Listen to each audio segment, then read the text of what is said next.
go. Hi, Jody. Hello. Thanks for coming to talk to us today. Would you like to tell us a little bit about yourself? We'll just jump straight in. Yep. I'm happy to tell you a bit about myself. I'm married to a nice young man.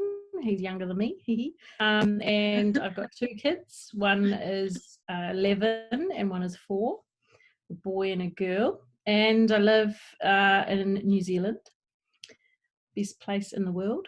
And Certainly is. Yes. And yeah, that's pretty much. I work. I've always been in education, worked in education, and as student advisor or mentors or counsellor and things like that. And that's, do you want to know my interests and things like that? Or what do you want to Sure, know? whatever you would like to share. Okay. I've always been very creative. I've always been into the arts and into drama and all that. I used to do a lot of performance. I like singing and dancing and all those sorts of things. I did a lot of dance when I was young, and those are still the things I really enjoy now. The main thing that I enjoy the most is people, and I've always been really, really social, even as a little kid. I was always really, really social. So that's my main interest, and the garden. I love gardening. So yeah. Awesome. So obviously with having a bit of a chat tonight, just around spirituality and your journey with spirituality and kind of what that means to you and that type of thing. Mm-hmm. So thank you for sharing that about yourself and your family as well. You're welcome. Can you tell me, what does spirituality mean to you? Because obviously it can mean a lot of different things to a lot of different people. Yeah, and I was thinking about that because I was like, oh, what does it mean to me? How do I explain this? Because for me it's complicated, but it's not. It's a deep feeling, a deep inner knowing, and it has been like that, I think, since I was a child. It's just that I didn't always acknowledge it. And so I had almost an innate sort of spirituality that, as I grew and as I went along in life, I sort of got more and more connected with, I would say. But I would say that I always knew that there was mystical things out there. And I always had sort of an affinity for mystical things. And I just at times shut that down because it wasn't acceptable, or my parents didn't always believe in it. So as a child, I was always really attracted to anything to do with magic, fairies, mythical creatures, classical studies, history. I always loved history. I liked other cultures. I was always very, very interested in other cultures, myths and legends, all those sorts of things as a child. And so I think when I first started to really look into it, as I became a teenager, I started collecting sayings, and I'd read things in books. And I started to form my own philosophy and my own kind of, I guess, worldview and thoughts around things. And I always had this memory, which I never spoke to anybody about, of having been, for want of a better word, dead. To what it was like over the other side, what it was like to be there, what it felt like. And I always just knew this, and I knew on some level that I couldn't speak about it. I couldn't talk to people about it. It wasn't something you talk to people about. And as a child, what kind of age was that, Jody? I don't know. I just think I knew right from a young kid, because I had spiritual experiences, as a really young child, and I just knew. I think my parents probably gave me that message, and I just don't remember them actually giving me the message overtly.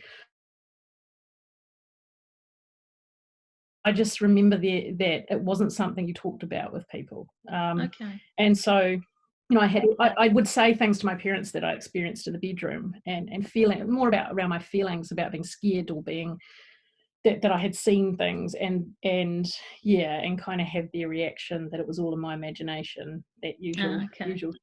And so I kind of knew, and I think even children know that when things aren't quite the norm, what people consider the norm, and so they naturally know that this is something that's a bit out there. And I was like that. I knew there were some things that my parents accepted and indulged. So one of those was that I was always loved cemeteries. Okay. And I liked visiting cemeteries and going there, and I was fascinated by them. And my mum did indulge that. She took me to lots of different cemeteries around Wellington, and taught me about them, and would let me go to grave sites and do grave rubbings and things like that. So there was always that happened. But was there were she things ever that happened in my curious about why? I think they were. I think they couldn't understand why. Yeah. Yeah, I think, and I had an imaginary friend when I was little, really little, and I used to talk about, and I had to have a table setting for my imaginary friend at the table, that they had to have a place, and I would always blame them if anything mischievous happened. Real cliche stuff, but it's true. I did, and his name was Black Boy, and Mum just completely accepted that. She just thought, oh yeah, imaginary friend, I'll just go with it. She'll probably grow out of it. So yeah, there were things like that. And Mum's a funny character. She had a really religious upbringing, very, very religious, and so she was a bit anti-religion and anything like that, and didn't really believe in God or anything. But yet she was very open-minded in a lot of other ways, and sort of would let me explore things, and sort of allow me to like go to other people's churches and see how that worked, or read books about various things and stuff like that. So she was always good like that. She sort of just let me be me in that way. Yeah. But when it came to experiences that I had, spiritual experiences, she did sort of say it was all in my imagination, and there was nothing to be scared of. Do you remember how you felt about that? About your mum saying, it was in your imagination? I felt alone and frustrated because these things were happening, and I couldn't get anyone to believe me. Yeah. And I didn't know how to handle them. I didn't know how to handle what was happening, and how to process it as a child. All I knew was that I was experiencing these things, and I had no place to put them, if you know what I mean. No reference, or Okay. And then, of course, as I got older, I started reading. I remember about 7 or 8 reading about ghosts, and thinking, oh,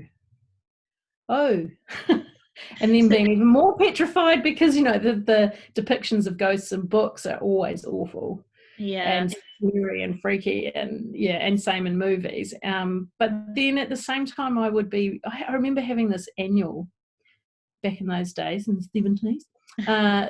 Annuals were really popular for girls annuals, and there was one in particular called I think it's American, but it came here to New Zealand, and it was called Mystique, or Misty Annual, and she had all these amazing stories in there, and I can remember Mum bought me every single one, and I adored them, because that was the first thing that sort of talked a little bit about a woman being able to sense and feel these things, and talk about these things. That's but in terms of spirituality, I always knew I think it was just an unspoken thing, that I knew there was something higher than me, and that it was an energy, and I wasn't brought up religiously. I was sent to Sunday school in that it was a place to put me to to give me a, it sounds funny because I say I'm not religious, but my parents, I don't know why, but they sent me to Sunday school for a really short space of time. And I think Mum thought, well, that will give her a good Christian basis of how to treat others and how to, do you know what I mean? Like that kind of how you do unto others. And I still to this day don't know why she did that, because she was not religious herself. It was really odd. And then I remember just saying to her I didn't want to go anymore. Yeah. When I was only little. I was only 5, and I just was like, no, I don't want to go to this anymore. So I did have that, but I just remember being really connected to nature, the bush, animals. I really can't describe it because I was so young that it was just an internal thing. So as I got older to a teenager, I really started to look into it a bit more. Yeah. And I started reading books and started creating this philosophy that I have or had then. And then I read the Celestial Prophecies. Oh, And the that was like prophecy? Oh, Celestine? Yeah, sorry, I always thought they were Celestial. Yeah, and that, I was only a teenager and I just was like, oh my God, this person is, that was a huge light bulb for me. And finally someone was speaking my language. And that sort of made me go, oh, there's other people out there that actually, you know, have these feelings and thoughts, and wow. But then I had a boyfriend a little bit later on. And like I said, I created this book that kind of pieced together my philosophy on being a soul, why we've come here, how I felt, and things that would speak to me. Yeah. Like that would be like, they would jump out of the page, and they might be only a sentence, or they might be a big paragraph, but they would jump out at me, and I would be like, yes, that's what I believe. And so I put these all together in a book. And then when I was 17, I showed my boyfriend, and he freaked out. And he told me I was too deep and I was too sensitive, and he was just completely put off by it. And so that made a big impression on me, a really big impression. And so I just put it away. And then eventually I actually got rid of it. I dumped it, which I regret now. But yeah, so I put it away for a really long time.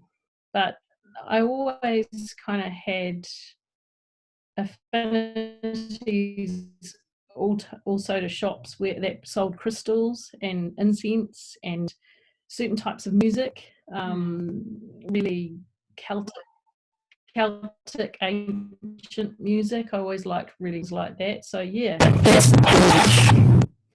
so what I don't know how to describe it. Spirituality, sort of how I view it. Right. It's a big question. It is, and there's like so many answers based on experience and so on and so forth. So you put that aside. Did you kind of like put everything aside when you were around 17 at that point? Yes and no. So I always was a person that people came to and told things to. Yeah. They would tell their deepest, darkest secrets. They would seek me out. People who I might just be an acquaintance, and they would have a problem, or they would be going through puberty problems or relationship, all sorts of things, parent problems, that sort of stuff. And they would seek me out and ask my advice. And I was always the one that, people came to sort of, and I don't remember a lot of it, but I've got friends who have since said to me, oh, do you remember saying this to me? Oh, it was the best thing ever. You said exactly the right thing at the right time. You were so wise. And so I was always kind of a person, even at that age, that had that kind of wisdom, I suppose, beyond my years. And I would also be able to pick up on people's feelings and thoughts, and surprise people by sort of knowing how they were feeling and what was going on for them. And just, I was always quite confident with pulling them to one side and talking to them and advising them or guiding them. And then I had lots and lots of spiritual experiences, but I think at the time I didn't realize what they were. Okay. I didn't realize that was what I was doing. Would you mind sharing one or two of those experiences? No, it's fine.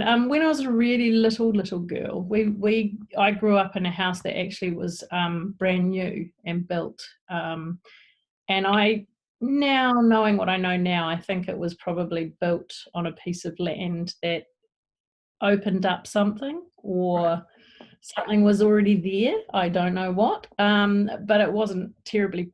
I was scared of it, and it used to. It sounds really odd, but I was petrified in my bedroom at night time, and I used to see all sorts of things. The earliest memory is of, and this is the weirdest one, and I remember as a kid thinking, this is really not normal. This is not good. I saw a little green man, like a little leprechaun, but he looked like he was glowing, and he danced across my shelves in my bedroom for me. And I remember even then just being horrified, absolutely horrified, thinking, oh my God, what's happening? I remember not being able to process it. But my main one is probably, I didn't like that room. I didn't like being in that room, and I didn't like sleeping in there. And my mum used to say to me, look, if you're frightened, turn the light on and read a book, read. So I was reading this night, and at that stage she'd put my bed out into the middle of the room, sort of with one wall, and so my bed came right out into the middle of the room, and for no reason, I was just right in the middle of my book. I looked up at my bedroom door, and you've got to remember, everybody else was asleep. It was pitch black outside my door. There was no reason for me to look down there.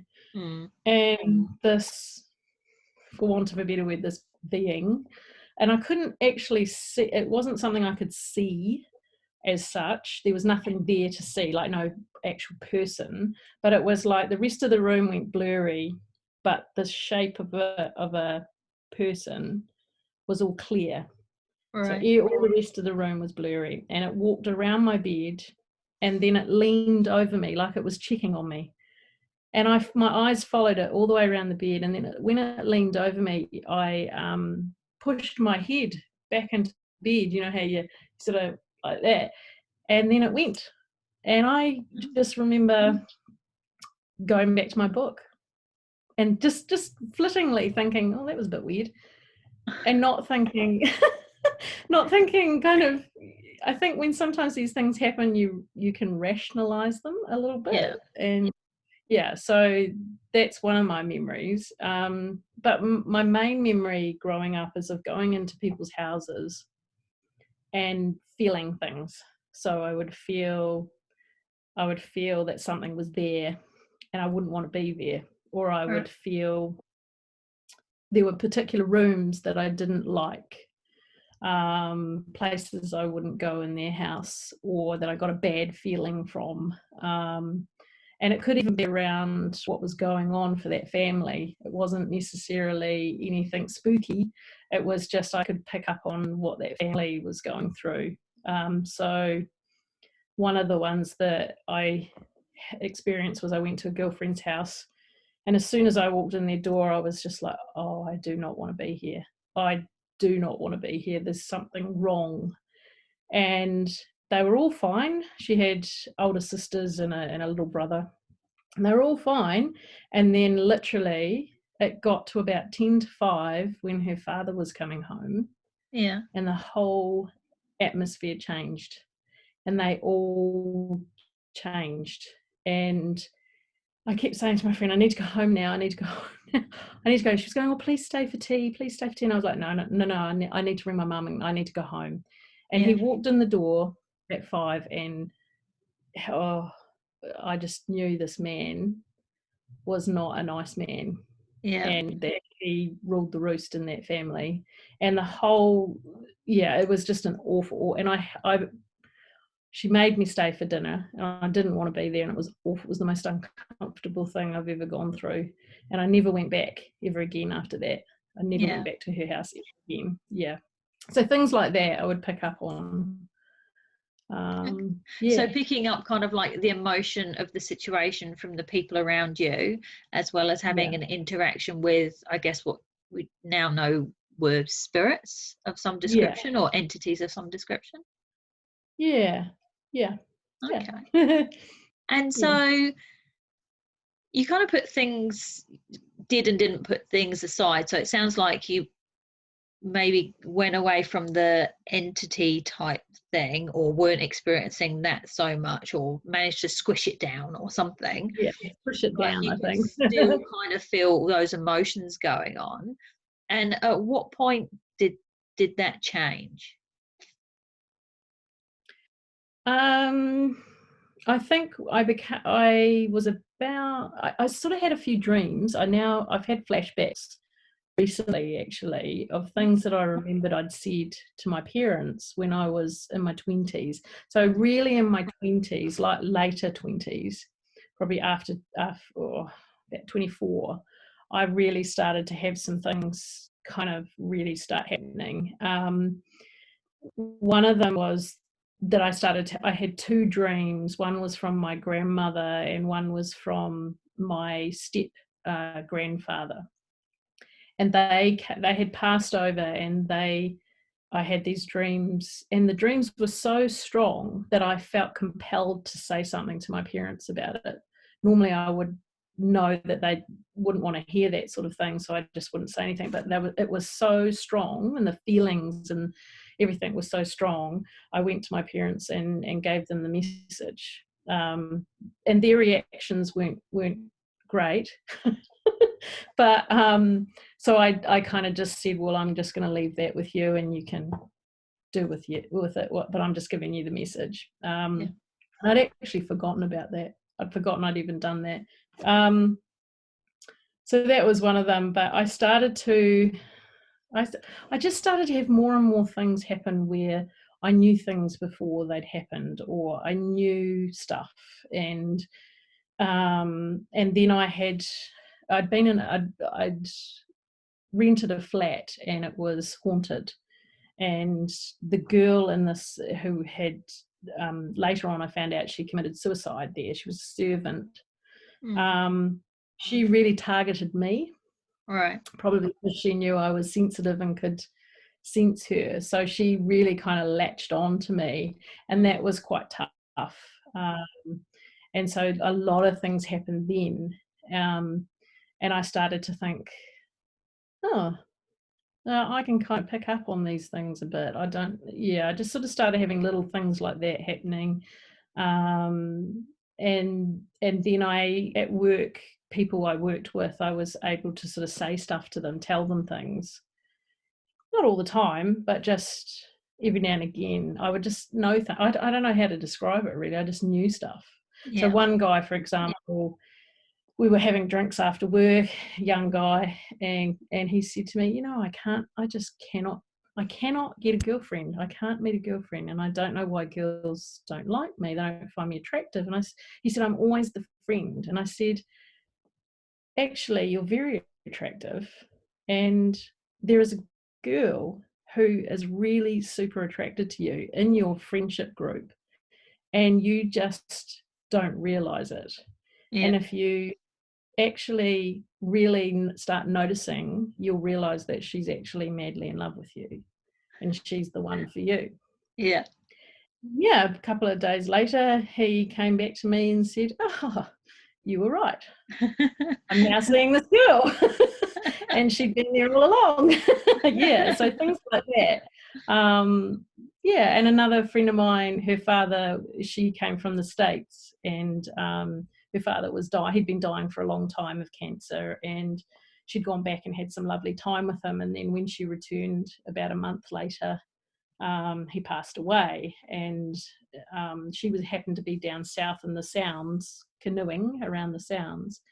and she'd had this amazing dream, and she came back from this holiday, and I said, oh, how was your holiday? How'd it go? And she was, oh, yes, da, da, da. And she said, oh, I had this really weird dream about my father. And I said, oh, yes. And he came and he sat down next to you and you had a chat and he said goodbye. And she went, yeah, how did you know that? And I was like, I don't know, I just do.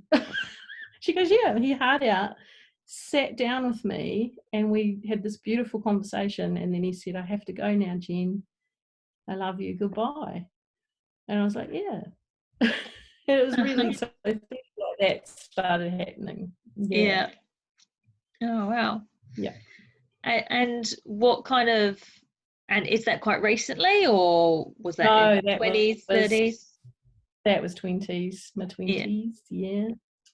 And then I was heading towards 30 by that stage. But I met my current husband when I was 31, and he's 6 years younger than me, and he's very physical and grounded and practical, whereas I'm not. I sort of, I am very practical as well, but I'm also, I have this other side to me, and so yeah, he's my rock. And when I met him, things really started to ramp up. Okay. And I went with a girlfriend. She was having lots of relationship problems, and she decided she wanted to go to all these psychics and mediums to get relationship advice. And she said to me, come with me, and you can write down what they say so I don't have to think about it and I can just listen to them. And I was like, okay. So off we go. We saw about 5 in one day. Wow. And 2 of them, it was really funny. It was fun, but, it was for her. And so we went to this first one, and she just took one look at me and she said, I want to speak to you. And I said, oh, I'm not here for the reading. And she was like, no, but I want to speak to you first. And I was like, okay. And at that stage, I had moved into my current home, and there was something weird going on in our home.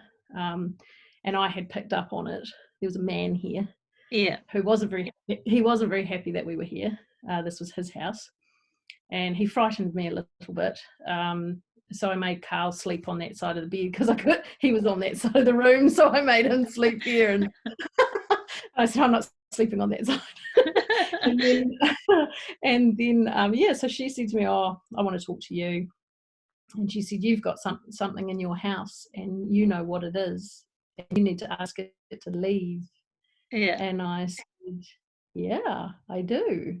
And she said, you know how to make it leave. And I said, do I? And she said, yeah, you do. And I was like, oh, okay. So I went home after that and did, ask him to leave, and he did leave. And then we went to another medium on the same day, and she did exactly the same thing. She said to me, I want to talk to you first. And I was like, oh, well, I'm not here for the reading. And she's, no, but I want to talk to you first. And she said to me, you can do what I'm doing. You can do what I'm doing. And I went, no way. And she was like, yeah. She said, you could do this. You could do what I'm doing. And I was like, nah, whatever, no. And then she said to me, oh, you've got great Aunt Eleanor. And I was so shocked because I do. And I went, oh, and she'd passed over. And my great Aunt Eleanor, she was someone that I only knew in photographs, but I just felt this, and I always used to have her photographs wherever I went, in my flats, everywhere. I always had this photograph of her. I was blown away that she knew I had this. She said the whole name, and she kept saying to me, oh, she's really, really important to you. You can do what I'm doing. And I just sort of poo-hooed it and thought, well, whatever, I can't do that. I can't do what you're doing. Yeah. So that was really interesting. So I had things like that happen. Yeah, I mean, I have so many things that happen, and now I look back on it and I'm like, oh, Jody, this silly woman. They were trying to talk to me all the time. And I'm like, da, da, da, da.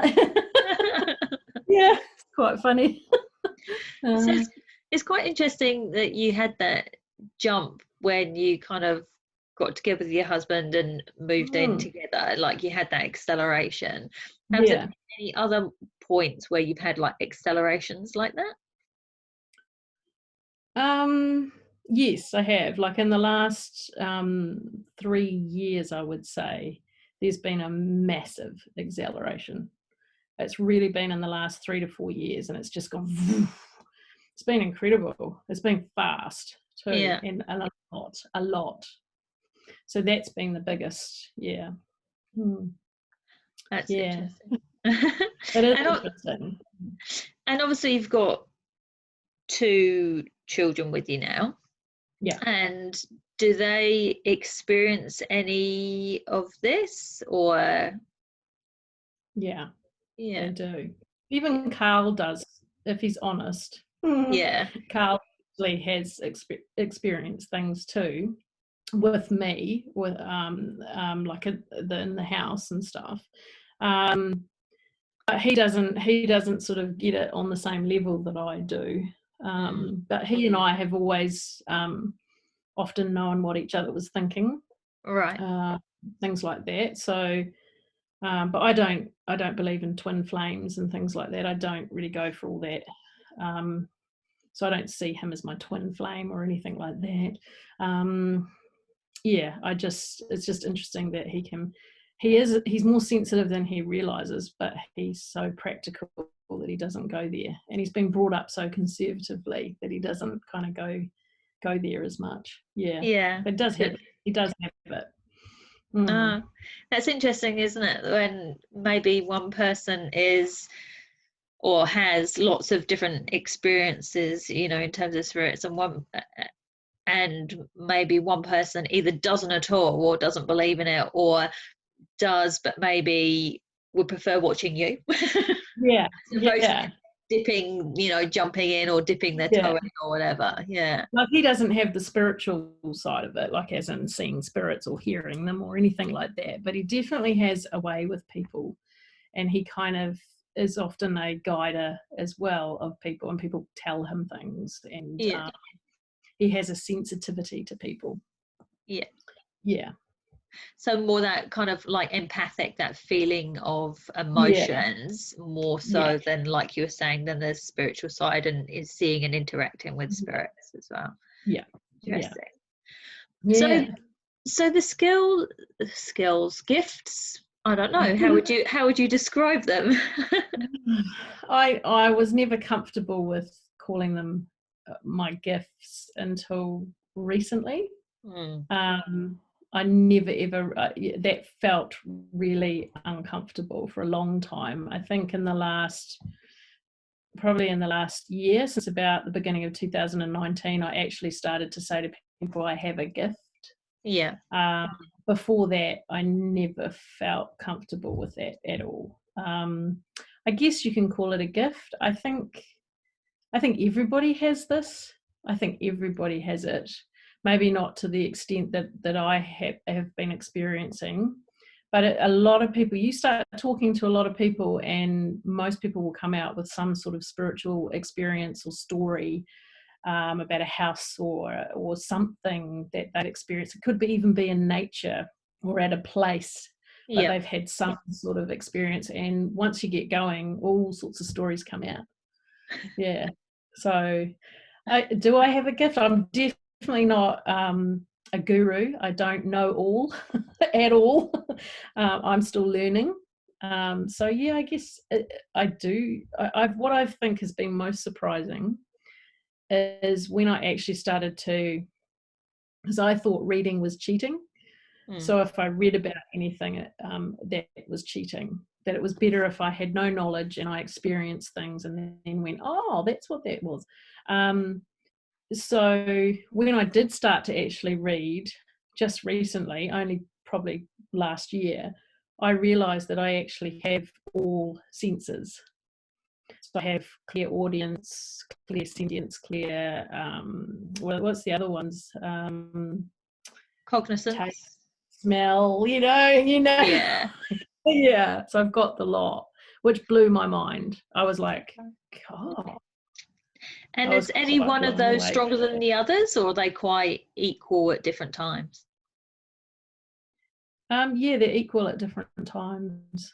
They seem to come out at different times. Yeah.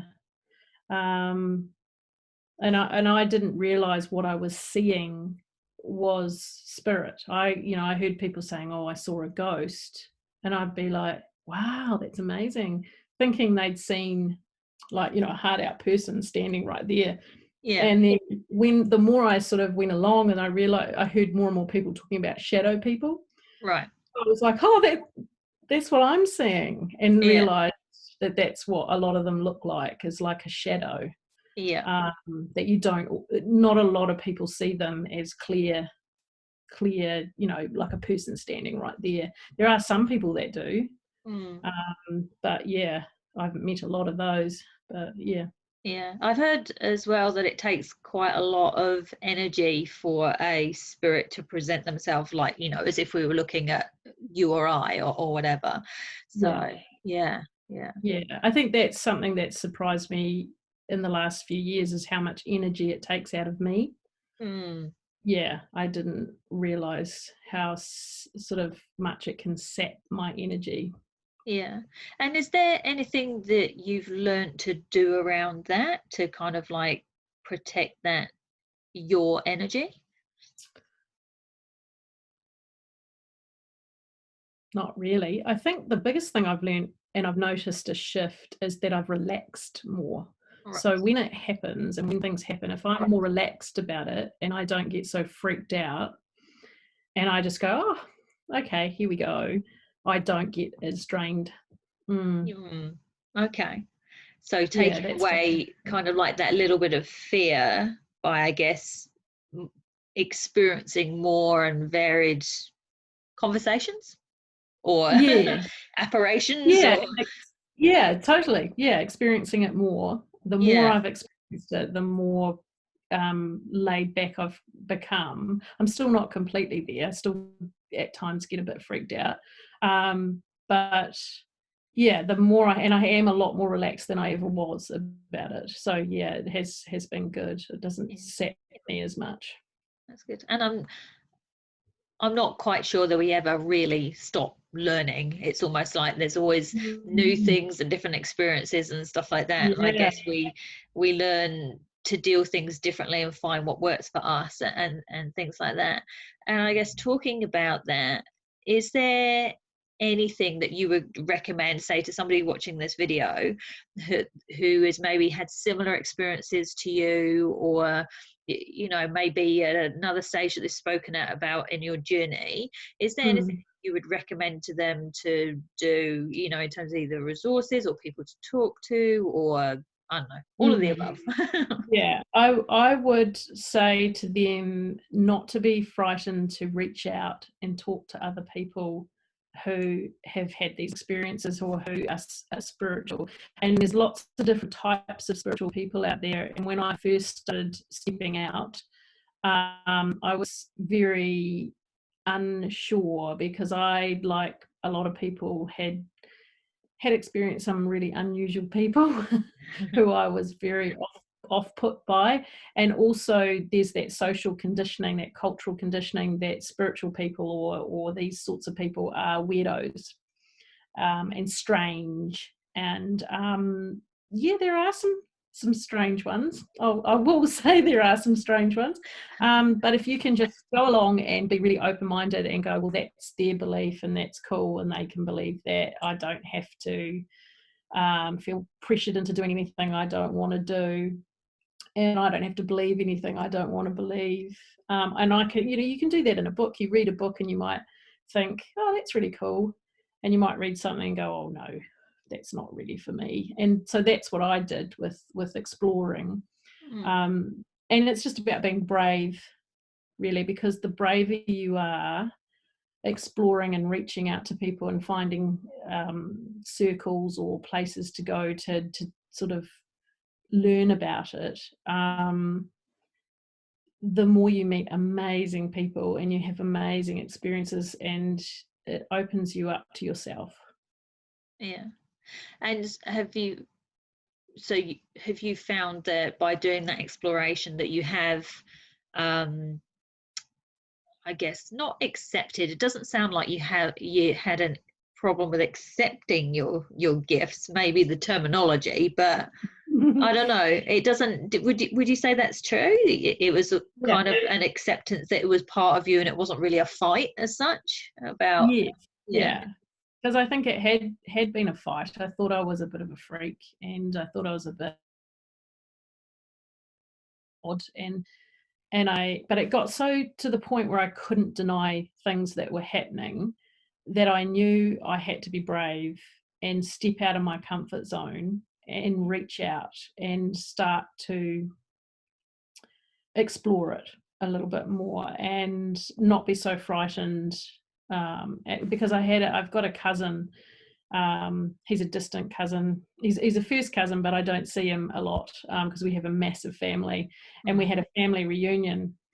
He's got the same eyes as I do, big round blue ones, and my mother got chatting to him, and I don't know how they got onto the subject, but they must have got onto it about how he was a healer.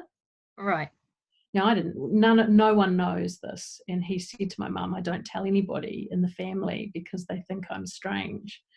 And they don't believe in this stuff and they don't want to know. And she came rushing over to me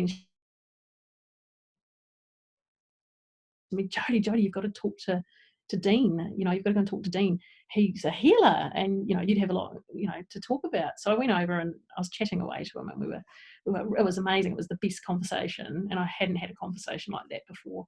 And he touched me on the arm, and it's like this electric shock went through me. And he said to me, looked right into my eyes, and he said to me, Jody, what are you afraid of? You're really afraid, and that fear is holding you back.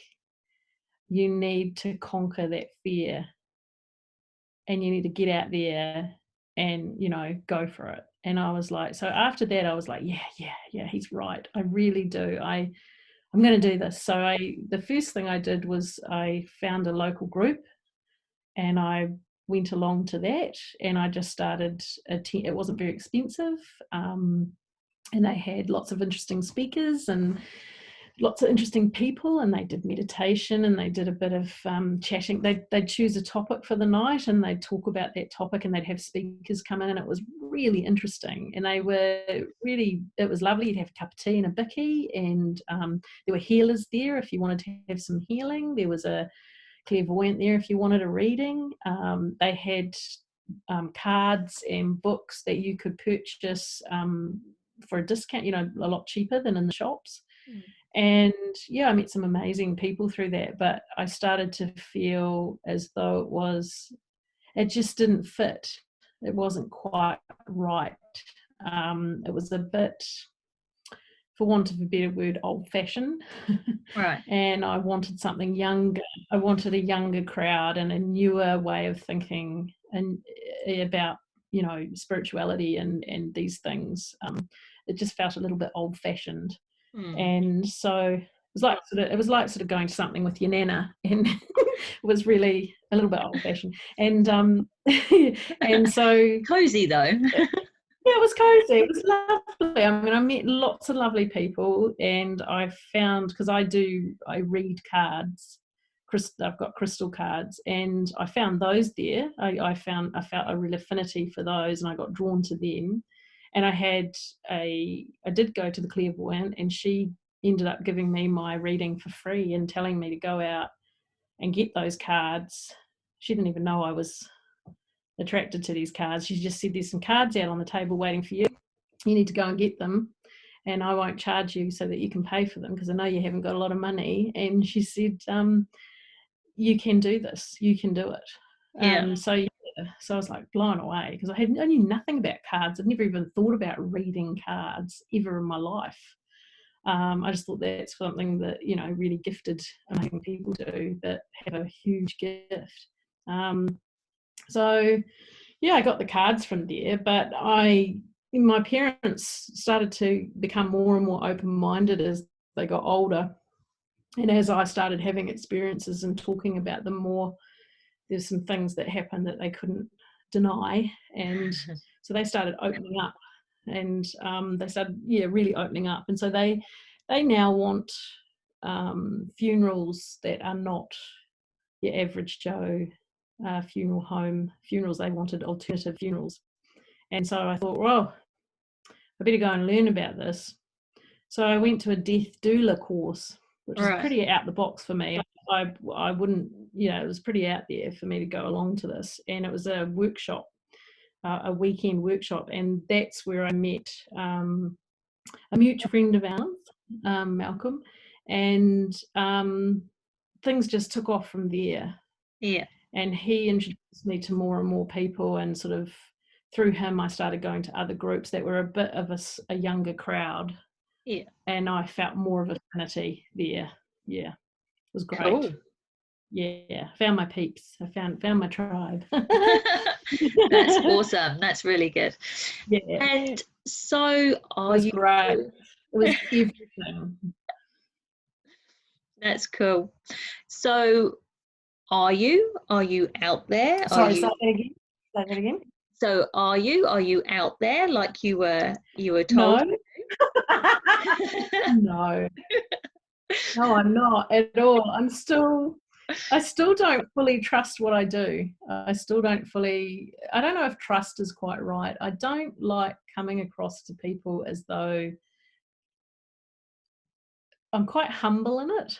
I think that's what other people have said to me, very humble, and I am. I can't help it. I don't like people to think that I can suddenly talk to their grandmother or a lot of these things are still happening to me. I don't feel in control of them.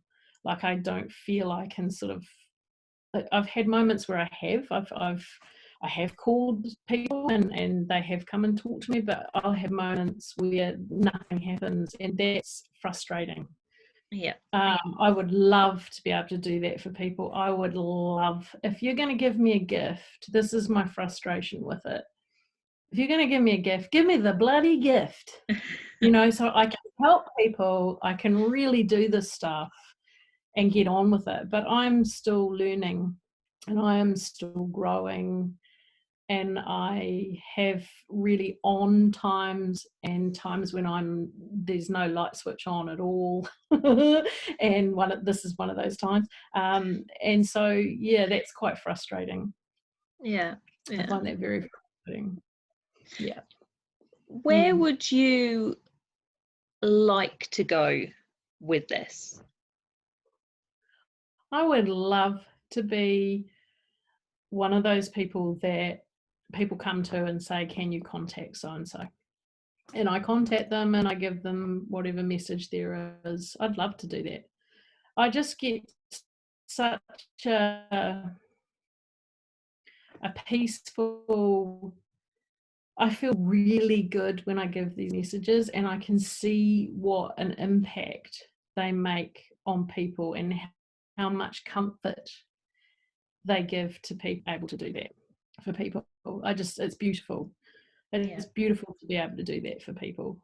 Yeah. It's humbling, very humbling. Yeah. So at the moment, how are you, I guess when I say practicing, I mean it from a development point of view. How are you giving readings for like friends and family, or are you just, as messages come through, you will pass them on, or as messages come through, I pass them on? Yeah. And those are sporadic. There's been a lot more, as I said, within the last 3 years than there's ever been, and they've changed. So they started off being dreams, like dreams that were like, the new definition TVs now, how clear they are. That's what my dreams were like. They were in just beautiful, pristine. And I always knew they always had overriding meanings and people talking over them to me. And so there was a lot of messages in there.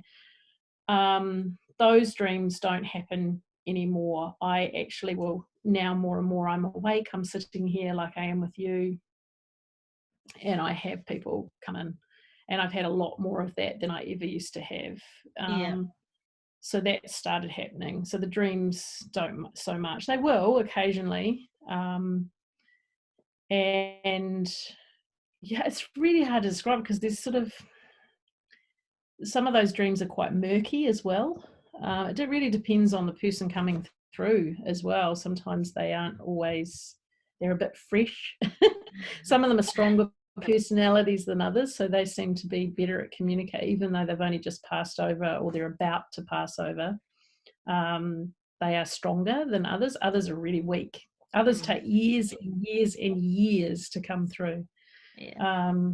So I had a friend who had a partner die, who she had 2 children to him, and she wanted to contact, I knew her for about 3 years before, and I kept asking him and asking him and asking him and saying to him, if you want to give her a message, you know, I'm here. And he, for 3 years, he just stayed silent. And then all of a sudden one day he just randomly came through. So yeah, it's frustrating. I find it a bit frustrating. Yeah. But I guess that's also, it's got to be when they're ready as well. And if they've got something to say, that too. And I also, you know, the thing that blew my mind was people came through to me who were about to pass as well, or who had Alzheimer's or dementia. Yeah. And so that has been, I not come across that before, and so that's been a big learning. I've never heard of it until that started happening to me, and then I read up. I sort of, you know, did that whole Google thing. Has this happened to anybody else? Or I've read books where they've said, yes, that has happened. That does happen. Yeah. So that's really interesting. Yeah. Yeah. So I do readings, like I said, the crystal readings, and I do those for people. I've done them for a lot of people at work, and just about, for want of a better word, shat myself, because it was really scary to do that, like, and you know, because of their expectations. I was so frightened of doing it, but I just kept going, and I've learned a lot from that. And then a couple of people, you know, word of mouth happened, and a few people who I've never met in my life emailed me and asked me for a reading, and they just sent me a photograph, and I thought, ooh, can I do this? Okay, I'll give it a go. And I've had amazing experiences from that too. I seem to have, I keep questioning it. I keep being unsure about it. But then I get, the feedback I get is that I'm on the button, or that I've changed their life in some way, or that they can't, you know, what I've said is just so uncannily on the button. It's not funny. Sometimes sometimes I know I'm supposed to give a reading, like I'll just get an out and out message, you need to give this person a reading. And so I just do it. I've fought that feeling. I have fought that on a couple of occasions. No, I don't want to do it.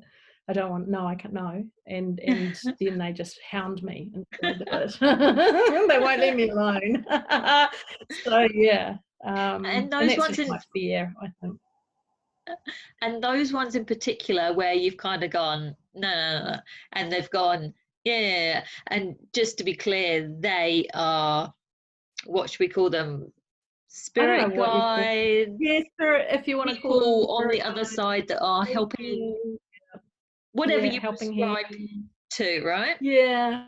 Yes. Higher being, whatever. Yeah. So they're like, yeah. And so eventually you kind of give in because they won't shush. And you do the reading, but then it's really, really positive. I mean, and not necessarily with the information, but positive in terms of you get the validation, the person kind of gets something out of it. And I guess, to be honest, with the readings, people aren't always told what they want to hear, they're told what they need to hear, right? Yeah, and they don't always go off to do anything with that reading either. Like, they might be told something in the reading, but they'll choose a completely different path, or they'll just choose to ignore it. Or and I've had that with messages as well. Like, if someone's given someone a really strong message who's passed, you know, the person's passed over, I've had people just completely ignore what they've had to say, and just think, no, I'm not being stubborn and saying, no, I don't want to, nah, I'm not going to do that. So, you know, just because you give a reading, and you can tell when someone, you can tell when you've hit the button. Yeah. I can always tell when I've got the button, because they start to get quite emotional, or they go into kind of like a shock state where they kind of just go, oh, and you can see they want to cry, but they're trying to hold it back. And that's when I know I've said something that's hit the mark, and then I'm right in what I'm saying. And so, yeah, and there's ones that I've done that have been so beautiful, because I've been able to give a couple of readings for that person and watch them develop and grow. Right. It's been really amazing. And then others where I've given readings and I've said to them that spirit, whoever they are saying, this is what's happening here, and you need to walk away from this relationship or whatever, and they don't do it. And then months later they come back to me and say, I've just reread that reading you gave me a while ago, and actually you were right, and this has just happened in the relationship, and I should have walked away a long time ago, but I didn't. Yeah. But I always say to people, well, that, you sometimes when you don't walk away, I've done this myself, that's just a part of your journey and learning. You're not ready to walk, sometimes we know when something's not good for us, but we just keep flogging the dead horse and doing it anyway. And so that's just part of our learning. We'll get there eventually, just might take us a bit longer. And we'll learn a lot more lessons along the way. Yeah, so yeah. Awesome. So you're not doing this professionally at the moment, as in? No, I don't do it professionally. And do I have think... my 9, is it a 9 to 5 job, and I do that, and it's very that's how I bring my income in. And I sort of, at times I wish I wasn't doing that and I was doing this, but I don't feel that I have enough. It's not developed enough that I can do it full-time professionally. And and I have had a lot of people ask me if I'm doing it professionally and that I should be doing this, but that's that fear thing that I have again, that whole humbling, oh no, I couldn't do that. I'm not good enough yet. Yeah, because I have fails. I have things where I try to contact someone and they just won't come through, or I feel the pressure to contact someone and it's not what that person wanted to hear, or and it's hard. Or I've done a few readings where the person has kind of I can see that I've got them, but then they've shut down on me and kind of gone, I don't want to hear this. So I have learnt now to sort of go, well, that's actually, I just need to leave that with them. That's on them, it's not on me. Yeah, and that's going back to the being told what they needed to hear as opposed to what they want to hear. It's like, just convey what's going through, right? Not to order, unfortunately, for the person's wishes.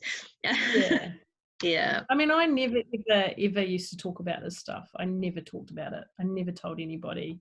I never ever said I had a gift, or that I could do these things, or that I even sensed things. Occasionally when I'd had a few too many beers, stuff would come out. I might be with a group of people and I'd blurt stuff out, and then they would start questioning me and I'd go, oh yeah, I just sort of don't know why, but I do these things and I just know stuff.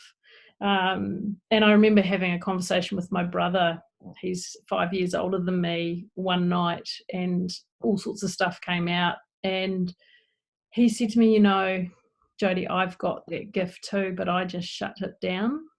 And I was really sad about that. I was like, oh no, I could have had this brother who, but he didn't like it. He said it scared him and he didn't like it. So I sort of have at times felt quite alone with it. And then when I had my near-death experience, I had my daughter, and she's 11 now, so that was 11 years ago. I think that's when I really couldn't, I mean, even after that, I wouldn't tell people about that. It was a pretty out there near-death experience, and I was like, oh God, I can't tell people that. they'll think I'm completely, off my trolley. So it's really only been in the it's been only in the last 3 years that I've actually started telling people about my near-death experience and what happened and my experiences and stuff. And actually what I've begun to find is that people love to hear it. They are interested in it, and that they really do get healing and reassurance from it. Yeah. And that it helps them in some way. So that's when I started to get more confident at telling people more often. Yeah. Did you want to share some of that here, or would you rather not at this stage? No, I'm totally, I share it now. I just tell, and you people can think what they want to think. Yeah. I mean, it's pretty out there even for me. I think it's pretty out there. So other people probably think it's woo. But yeah, so when I had my daughter at 24 weeks, I got really sick with preeclampsia. And they popped me into hospital, and I had to sit in hospital for a couple of weeks before she was born premature. And I got really, really sick, like really, really sick. And then I got HELP syndrome, which is when your organs start shutting down because your body's saying that this baby inside of you is a foreign object, and for some reason it starts shutting everything down and sort of attacking itself. So my liver started to shut down, and it basically, the way they described it, it was like I'd been in a car accident and I had a smash against my liver and it had started to bleed. Right. And so, yeah, so it had bled out into my stomach. And by the time they left me too long. I think they were trying to do a balancing act as to keeping the baby in as long as they possibly could to give her a better chance. Yeah. And keep me alive, but they kind of left it a little bit too long. And so at 26 weeks and 2 days, apparently that's important, 2 days, I got on the operating table, and when they opened up my stomach, I could see the surgeon's eyes. Her eyes just about popped out of her head over her mask. I could just see them go, whoa. And she said, there's old blood in here, there's old blood in here. And I had, that's the other thing too, the night before I had a visitation, and I'd woken up in the middle of the night and I'd seen a shadow person, and I just knew it was my great aunt Eleanor. I just knew it was Eleanor. And I remember thinking, oh, it's Eleanor. And I just remember having this feeling come over me that everything was going to be fine. And that wasn't that I wasn't necessarily going to die or something awful wasn't going to happen. It was just that everything, it was like everything would be how it was supposed to be. Yeah. And so there was a sense of acceptance of that, like it will be what it will be, and you just need to relax. So when I went into the operating theatre and they opened me up and everything started getting, becoming an emergency, I was completely, utterly, totally calm. And the surgeon said to me further down the track, I could not believe how calm you were. And because I knew that I just had this, I'd been told everything's going to be fine. So I just completely trusted. And I had this funny feeling when I saw the surgeon, and they said they got Evelyn out. My daughter's name is Evelyn. They got her out, and they said to me, do you want Carl, your husband, to stay with you, or do you want him to leave with Evelyn? And I just had this feeling that basically the shit was about to hit the fan. So I thought, he doesn't need to see this. He shouldn't see this. I didn't know what, but so I said, no, he should go with Evelyn. So off he went. And literally, the door shut, the whole room filled up with surgeons and people screaming and yelling. And all the way through it, I'm just lying there like I'm on a beach, more calm. and they had a surgeon come in and he said, I have to cut you up further, Jody. And I was like, okay, yep, that's cool. And off he went, and it was rough. I'm not going to talk about what happened, but it was pretty rough. And then I said to the anaesthetist, I think I've had enough. I've had enough now. You can put me out. And she said, yeah, I think we'll put you out. So that was my last memory of that. And then I woke up in ICU. And I don't really know how to describe it. My memory of my near-death experience is talking to somebody, but I don't know who that was. I was not in a beautiful white light place. I was in a dark place, but not in a scary dark place. It was, and this is what I remember as a child, it being like. So when I talk to you about as a child, I always knew what it felt like. This is how it was. Right. It's exactly the same. So it Yeah. was like this, you're an energy, you're a consciousness, you are I don't even know how to describe it really, but it's not like you're seeing dark, you are part of it, you're part of everything, you're you know what I mean, you're an energy.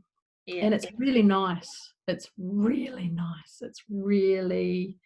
you feel completely at home, completely loved and safe.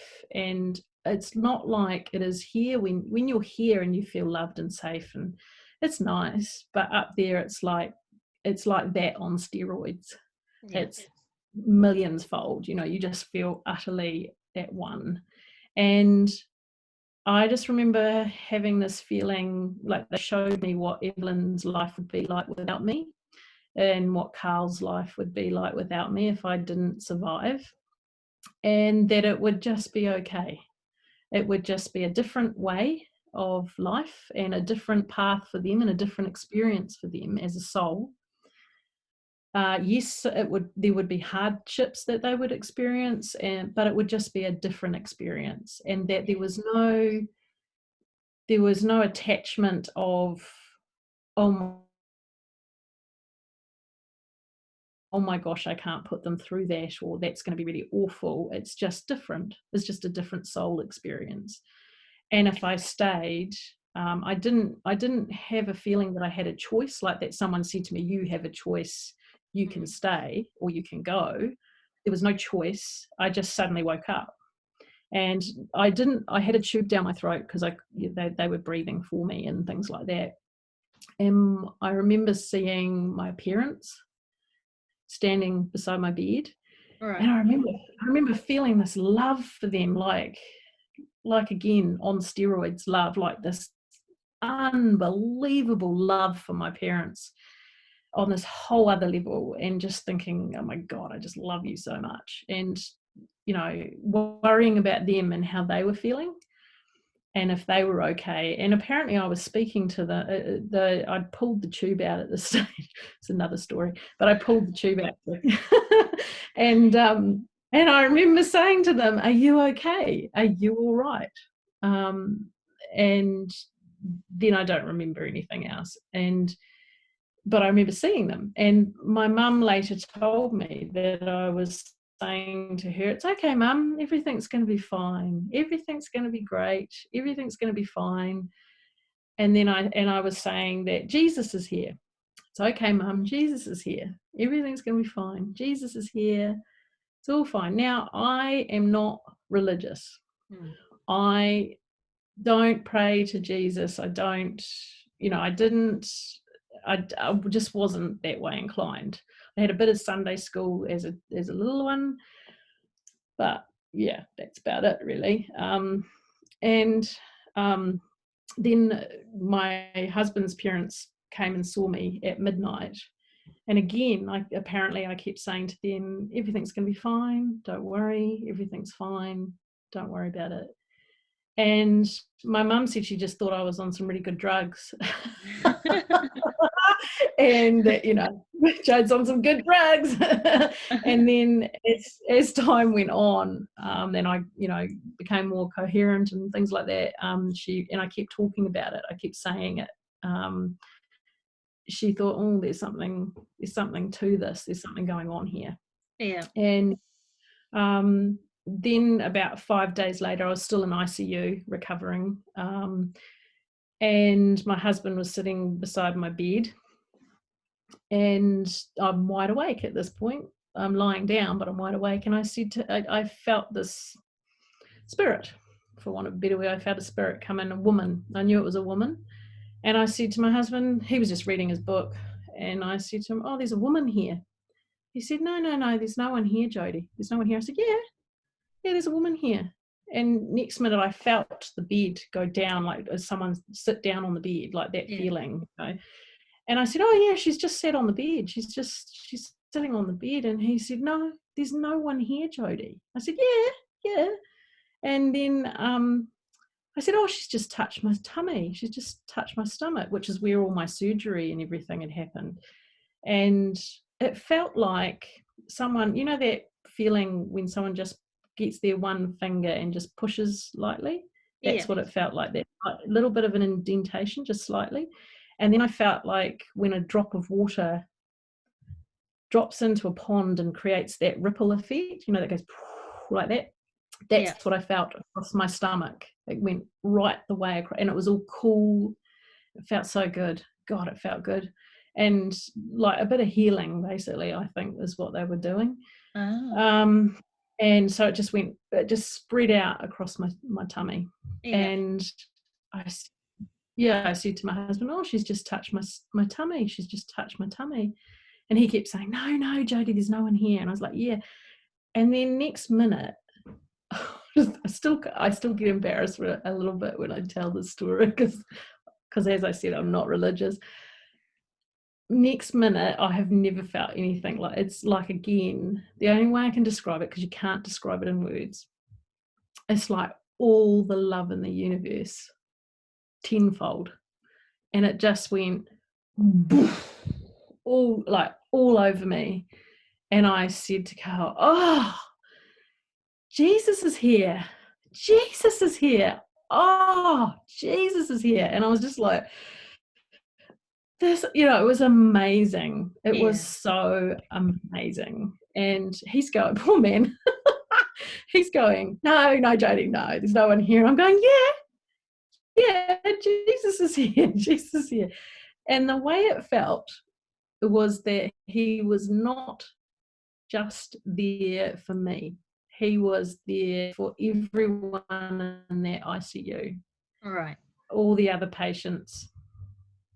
Yeah, the other patients on the other side. And there was a couple, one in particular that was dying beside me. And yeah, was there for, and man, it was amazing. It was incredible. Yeah. And then that's when, after that, things started to ramp up big time. Right. And I started to have these dreams, and yeah. And there was a few years there where things didn't happen, but because I went through a lot of other stuff. I lost babies along the way, and when we tried to have more children and stuff, so I had a lot of other things and spiritual things happen around that. But yeah, I just never talked to anybody. It was a bit weird to say that Jesus has come and seen you, and that you've met Jesus, and that you've had a chat, and you know, it's not something you kind of, because it's got huge connotations in our world now, that, you know, praise Jesus and all that sort of stuff. And I'm not really into that. I don't like that. Because I don't see Jesus as I think he was a person that he did walk on the earth, and he was very wise, and he taught a lot of beautiful things, you know, like teachings that we, you know, lovely philosophy and a lovely, all about love and things like that. But yeah, to say that he has actually, that I've met him and he's come to me is a bit out there. It's pretty out there. So even I find it quite hard to say to people. I sort of go, oh yes, you know, and it was Jesus. It's been funny, isn't it? Yeah. I mean, that's, you know, that's obviously an amazing journey, and it doesn't sound like, although the events sound traumatic, it doesn't sound as though you look back on them in a traumatic way. Would that be fair to say, or is it a bit of... Yes, that would be fair to say. Yeah. So it was really hard. It's one of the, and I think that's the thing people are quite blown away by, is I definitely had some trauma, and issues. I had my times where I went through depression, and but that was more for losing babies later on. It was not around Evelyn's birth. I never felt that way around Evelyn's birth. There were things that were hard about it, like that I had to sort of overcome, physical things for her and for me. And she ended up in Starship a couple of times. That was hard. We went through a lot of really hard things. So it wasn't like just because I met Jesus, my life was sunny and rosy. It was hard. There were hard things that happened. And I had to kind of go through a process. I mean, I went, at one stage, I went a little bit agoraphobic. I didn't like to go out because I was too raw almost, too sensitive. And not just in a spiritual way, in a physical, like mental, it was raw to be, because I had been, I didn't just go inside and do some work on me once. They went in and out a couple of times. So that's why I was in ICU for a really long time. And that's a lot of trauma on your body. And when you look back, Carl took a few photos of me in ICU, and it's not a good look. I look like a corpse. I do look like a corpse. Corpses go that funny colour, and that's what I had gone. I'd had a lot of blood transfusions and things like that. So I was as close. One of the doctors said to me, another 6 hours and you had been gone. But I know that I also actually did go. But I think what I find with the hospital is they don't want to ever admit that they that they did lose you. They don't like to tell people often. Because they can be liable. And because they'd left me too long, I think they were too scared to say that they cut it very fine. But I'd never felt that way about them. I felt really grateful for everything they'd done. And I just felt, I think after my near-death experience, I felt like, well, if I wasn't here and it hadn't happened, it would have been sad. I would have missed out on but it would have been how it was supposed to be. Do you think if your great aunt, hadn't come through and told you kind of right at the beginning part of that, if she hadn't said to you, I know this is a hard question because it's a like if but and maybe type question. Do you think it would have been quite different? Or because it sounds like that almost put you in the mindset of, okay, I just need to kind of ride the train, but I know I'm going to get where I need to be. I'm not worried about, I just need to go through whatever I need to go through, but I know I'm going to get there type thing. I think you're right. I think if that hadn't have happened, I probably could have been a different story. Definitely. And I guess we'll never know what that story might have been. No. Not saying it would have had a different outcome, just I guess an interesting point to think about, because it was already in your psyche that I'm going to be fine, or we're going to be fine, rather, you and everyone. Exactly. Whatever will be, and it will be what it's supposed to be. And that was the real feeling.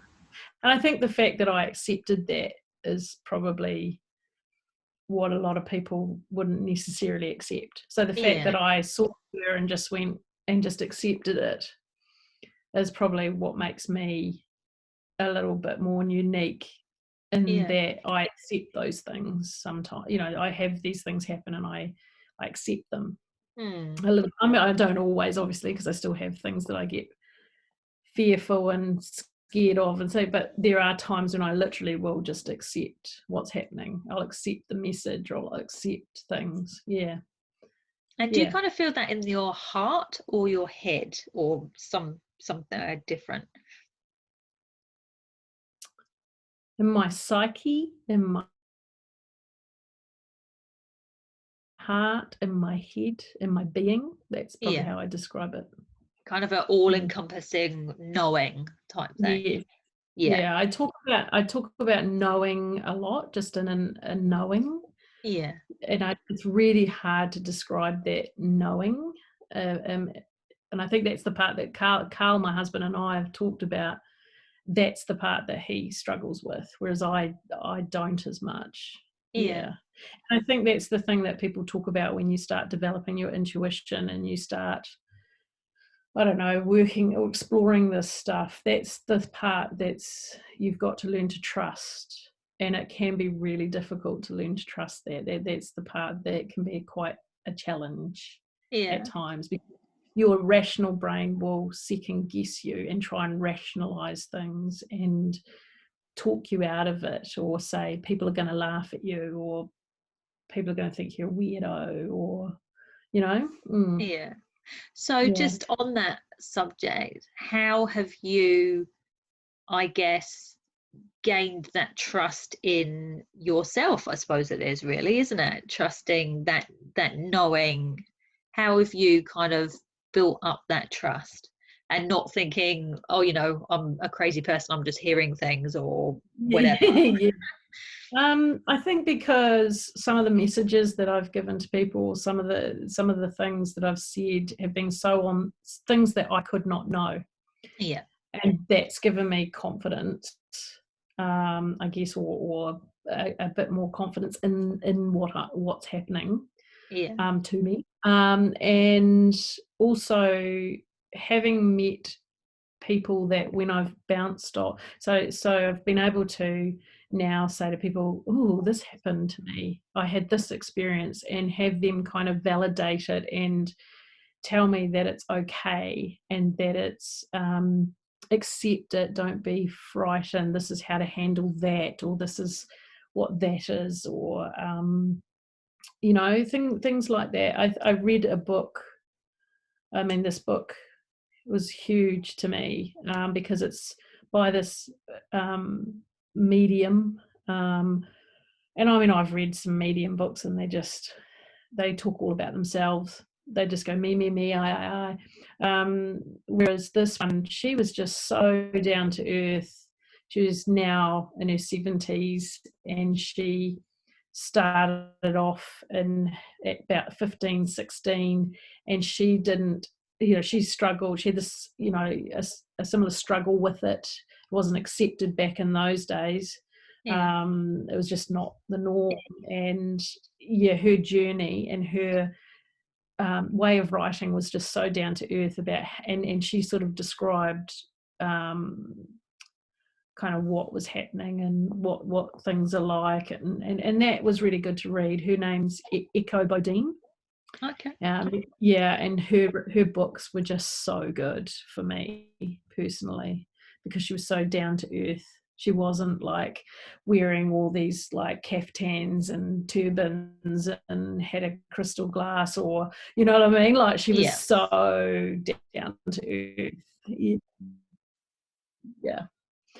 And the way she explained, so that was quite nice too. So I think that's been the biggest thing for me, is to be able to bounce off other people. And just sort of say, gosh, this happened to me, what the hell's going on? Is this normal? That's some weird stuff happens. Is there anything else that you would like to share tonight, Jody? I don't know. I don't know. Is there anything you want to ask me? I mean, I've done a lot of. I've had some messages that like are so beautiful. I had one of my most amazing ones, and she literally came back to me recently and had another message. And what I think has blown my mind is how much spirit people who've passed over change and grow, and how different they all are, and some of them don't and some of them do, and it's just mind-blowing. I think that's been the biggest thing. And so when she gave this second message, it was for her mother, who is not coping with her passing and her life choices that she made. And she wanted to tell her mother, I don't want you living like this. I don't want you to hold on to this. And that then allowed her mum to, that just me giving that message. Sometimes you'll think the messages are really, really, like anyone could give this message. It could just be a load of bullshit. Anyone could say this to her.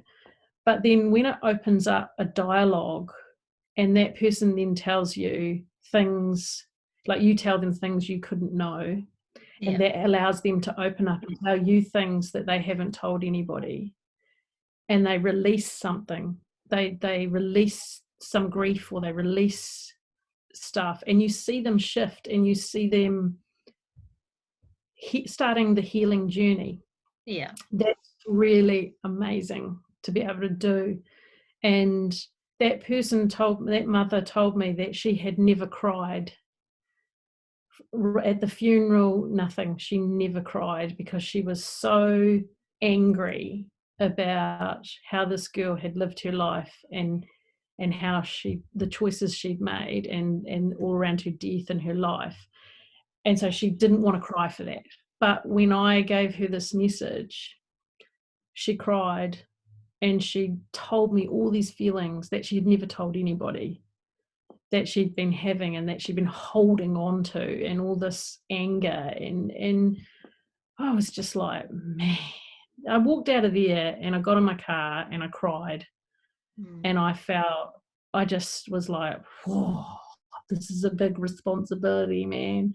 But man, this is amazing. Like I can see that I have helped that woman start the process. And it might still take a number of years or whatever, but I can see that I've helped her. And I think that's the thing that people, and I've helped spirits pass over, and you see things on the TV, or you might watch something or whatever, and people go, I help spirits pass over, and it's all very, but it's not like that. When you help them pass over, they are so like you and me. And they are confused, and they are stuck, and they are scared, and they are frightened, and you help them, find peace. And that is just really, really beautiful. So Jody, tell me again, while you're not doing this professionally, and I don't mean full-time, you don't have to answer that right now. I think it's that same frustration that I think I could do the readings, but I don't, the actual message from spirit, like I said at the start, I can't turn it on. It doesn't just, I can't sit in front of you and go, right, I've got, not like, what's his name, Tyler Henry or whatever his name is. I can't go, oh, I've got your mother here and she wants to say this and this is what she did. I can't do that. It's just not, I don't know if maybe one day I'll be able to, but at the moment I can't do that. So I don't feel like I can sort of sit down with people. I think I'm currently in a process at the moment of self-growth. And inner growth and learning still. In terms of the mediumship, and that I had to do some work on me first. Okay. So if somebody's watching this and go, I just think she's awesome and I really need to talk to this woman, is there a way that they can get in contact with you at the moment? If not, they can feel free to contact me. Oh, they can. Okay, good. Well, no, they can feel free to contact you. And but I think what I want to say is that, you can, like, I've had people send me photos of their loved ones and I've tried to contact them, and sometimes I've had success and sometimes I haven't. It's not always what you think it's going to be or what you're hoping for. And sometimes there's nothing. So I can't, I'd love to be as amazing as some of these mediums seem to be, but I'm not quite there yet. So in terms of the reading, by all means, my readings are very different. They're not future, future stuff comes up, okay. But my readings are very much about where you are at right now. So what's happening for you, what you're feeling, things that are happening in your life right now. and they're probably things that you've already been thinking about, but you haven't really acknowledged for yourself. And it's like spirit are saying, giving you confirmation, saying, yes, that thing you've been thinking to yourself and you haven't really acknowledged, yes, that is it. That's what's happening. Yeah. So that's what my readings are like. They're a bit different to, you don't go to, mine aren't like a tarot card person who predicts all sorts of future stuff. Yeah. Sometimes I have future stuff come up. Sometimes it does come up, but I'm a strong believer that you can change your future. So you can decide, what you will and won't do, and you can change things. Sometimes, as I said before, you can try and fight it, but it will still happen. So, and who knows why that is, like how, I don't know.